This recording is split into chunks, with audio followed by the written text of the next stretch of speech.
The Civic Si is one of the originals in the sport compact car segment, but it's been a couple years since we've looked at this one, and it's time to check in to see how it's holding up. What's it like? Buckle up, my friends. Let's go for a drive. I'm your host, Brian Makse Racer, lover of driving fast, fun things, and on this channel, you get reviews for drivers from drivers. Now, the Civic Si is one of my favorites because I have raced Civic Si's over the years and done pretty well, but this one's been around. I think it's been a couple of years since we've actually looked at it, maybe even 3 years, and we're going into the 2025 model year, as a matter of fact, so we're definitely overdue at having a look at one of these original sport compact performance cars. And before we get into what it's like to drive, let's have a look at it in a little more depth. One of the good things, and maybe one of the not so good things, is Honda holds firm with this recipe, so not much has changed since we looked at the last version of this that we drove in 2022, and the mechanicals are very much the same with some minor updates. Under the hood is the 1.5-liter Turbo 4 on the big tune, which means it makes 200 horsepower at 6,000 RPM and 192 pounds of torque from 1,800 to 5,000 RPM. The only transmission available for the SI is a 6-speed manual with a short throw shifter, and it does have rev matching. It is front-wheel drive, of course. There is a lighter flywheel than the previous generation, and there is a mechanical limited slip diff as well. Suspension's based around McPherson struts at the front, multi-link at the rear, stiffer bushings than a regular Civic, and conventional dampers all around. Steering is electrically assisted, and it is the variable ratio type. Wheels and tires are 18s, and keep in mind, in the US at least, you have your choice between an all-season and a summer performance tire. Curb weight of this one is about 3,000 pounds, and relative to my last Civic Si race car, which weighed 2,300 pounds with me in it, this is a little bit different, but this is 2024 and we have all the safety systems and passenger protection, so I'm willing to take that trade-off in terms of curb weight. Static weight distribution of this Civic Si is 61% front, 39% rear, but on this channel we know it's not static weight distribution that counts, it's how you use it. Did you know that 80% of you are not subscribed? Yes, it's true. 80% of you are not subscribed. I checked the data. So if you like the content on this channel, do me a solid, hit that subscribe button, make sure you like this, and if you want to support the channel, please hit up our merch store. Links here, links below. Lots of great stuff for driving enthusiasts like us, including our very popular line of Save the Manuals merch. Now back to your regularly scheduled episode.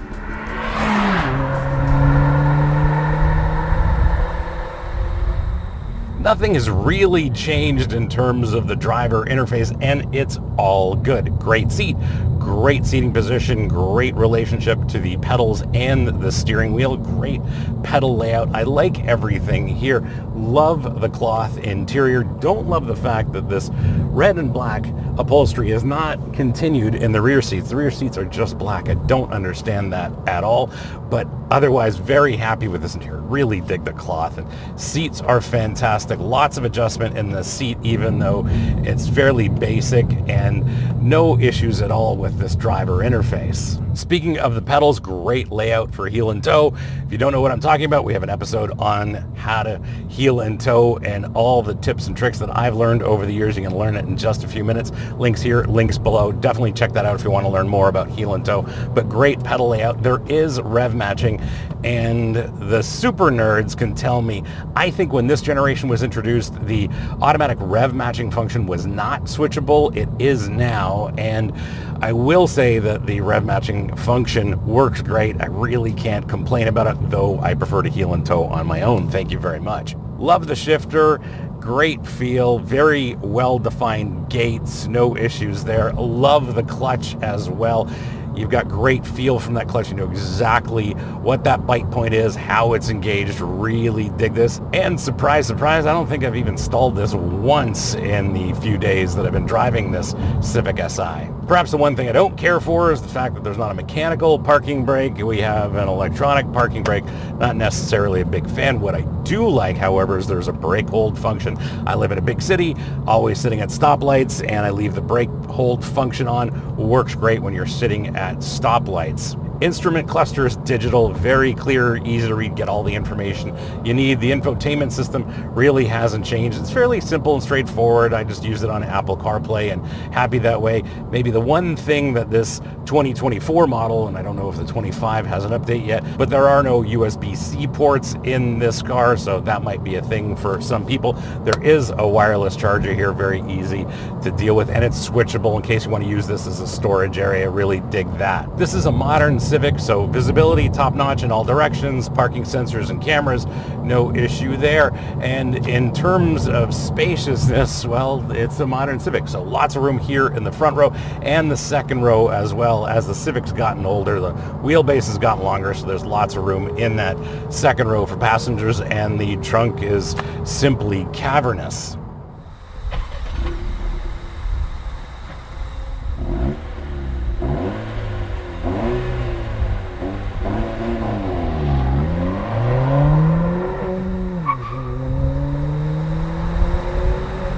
In terms of performance, this is quick enough. It's a modest amount of power and torque, but that's really not the whole story here. 0 to 60 in 6.5 seconds, something like that.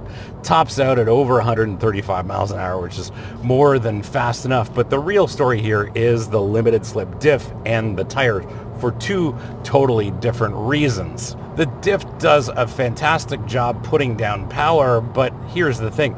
Because this is the 1.5 turbo, it makes peak torque from low in the rev range, and then it makes peak power high in the rev range. So it's kind of the best of both worlds. No, it's not as sharp as a K24, but it makes a ton more torque than a K24 does. The ratios for the manual gearbox are perfectly suited to the Civic Si. Work great with this engine, but pretty much close ratio. When you are cruising on the highway, as we are, we're doing 65 miles an hour here, and we're cruising along at about 2,500 RPM. If you drive a little faster than that, well, revs increase, as does noise. But the best thing is we've got maximum torque right here in 6th gear and no trouble with acceleration. Power delivery is linear, which is fantastic and helps you as a driver, along with the diff, getting all of that power to the ground. I love the way this diff works, both under acceleration as well as coming out of corners, and also it seems to work under decel as well,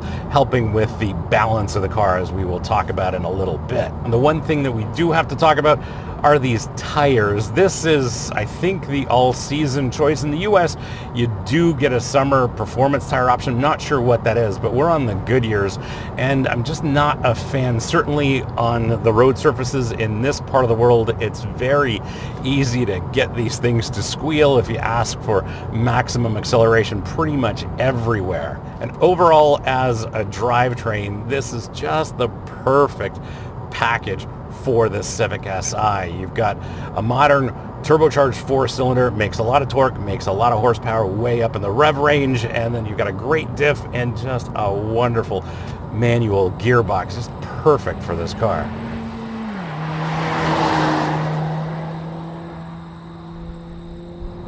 In terms of handling, this still surprises me. It's been a while since I drove one of these, but to be fair, at its limits and around its limits, it's still fairly neutral. It's not pushy, it's not understeery in any major way. Love the handling balance. Still not quite as neutral as a Type R, but this is still fun and enjoyable, and certainly controllable at and around its limits because it's so neutral. You can point this car a little bit on the throttle, and of course braking is excellent as well, which we'll talk about in a little bit, but at and around its limits, you can control the attitude with just a slight breeze of throttle. So if you want to tighten your line, breathe off the throttle, nose tightens in, the rear rotates a little bit, just absolutely perfect. After driving the entire range of all of the cool compact cars that we can get today, I'm surprised at how sharp the handling of the Civic Si is, and I'm very pleased. And I think it's so sharp that I could probably cut a piece of paper in half and write a poem about it all at the same time. Steering's great as well. It's very direct, very clear, not a lot of feel or feedback here as you'd expect from a modern car with electrically assisted power steering, but really can't complain because there's a tremendous amount of chassis feel, and I can feel what's going on in each of the 4 corners here. Really dig the way they've set this up, and there's a decent amount of chassis feel. I'm very pleased with and tells you what this car is doing in the corners. As far as braking goes, this is a simple braking system. It's not like they have on the Type R with the multi-piston calipers, and yeah, maybe those are a little bit better, but even here, brake control, feel, and modulation is all top-notch, and that's a typical characteristic of any Honda or Acura for that matter. Really dig the way the brakes actuate, and I can control this car with its brakes with millimeter precision. Really dig this brake pedal. There's really no compromise here. Just a slight advantage you might get with a Type R, but very happy with the braking system here in this Si. Similarly, ride and handling is tuned to favor the comfort side of the equation. Certainly firmer than a regular Civic, but not quite as firm as a Type R, nor as advanced as a Type R. That's a totally different thing. But still, you're going to have confidence in this in the corners that you can play with it, stay on top of the car, and it does exactly what you want in the corners. And then when you're driving along, there's a decent amount of compliance here. It does soak up the bumps a lot better than a Type R does, and the trade-off is there's just a little bit more secondary motion than I would like. The dampers could use just a little bit more rebound and compression as far as I'm concerned, but there's probably a trade-off there that would lead to a rougher ride that might annoy the majority of Civic Si buyers. I'd take that trade-off, just a little bit more compression and rebound, because you get a little bit of secondary movement from time to time on larger road imperfections, but I'm hypersensitive to that. You probably wouldn't notice, but over some larger road imperfections, just a little bit of secondary motion from time to time. And even over these bumps, it's very well controlled, feels taut, feels tight, planted to the road, and overall this suspension package does a fantastic job for this Si.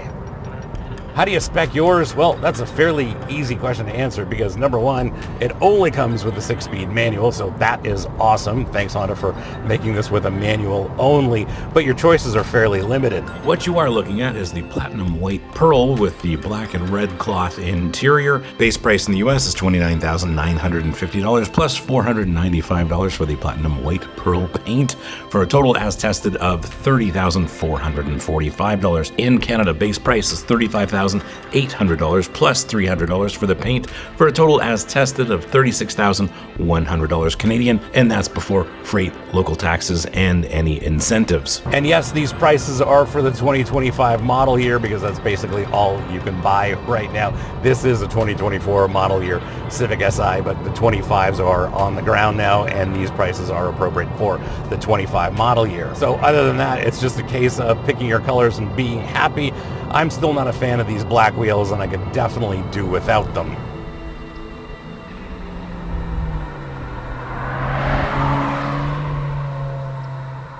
My verdict, well, let's start with fuel consumption, and I'm averaging about 32 miles per gallon without even trying, and I've been enjoying every single moment behind the wheel. I'm not trying to achieve any kind of fuel consumption numbers. Absolutely love driving this, and I'm enjoying using all the throttle all the time. It's been an absolute pleasure. It is indeed very fuel efficient, and I think it's so fuel efficient I could probably run on fumes from my last cigar. As for this Civic Si in context of 2024 and going into 2025, yes, indeed, it is still holding up. Kind of ticks all the boxes, but the big ones are driving satisfaction and performance, as well as value. I think that's what this Civic Si delivers, and it's still holding up today. Yes, we are in an environment where we have an abundance of choices in terms of sport compact cars, but this one, being the OG in the market today, still holding up and still an excellent choice for a performance compact car.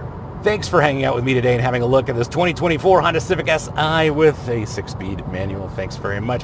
Hope you enjoyed this episode, and if you did, you know what to do. Smash the subscribe button, turn on your notifications, like this, and as always, sharing is caring, so please share this with your friends, especially on Reddit, because on Reddit, they really need to see reviews for drivers from drivers. If you have any questions or comments, please leave them in the comments below. I'll get back to you as soon as I can.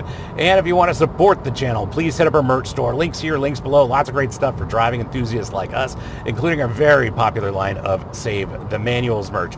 Thanks again for watching. We'll see you again next time. And remember, cars don't understeer by themselves, not even Honda Civic Si's. And since you've hung around this long, I've got a treat for you. We drove a relative to this Civic Si recently, and that's the Acura Integra Type S. Links right here. Hope you enjoyed that episode. We'll see you again next time.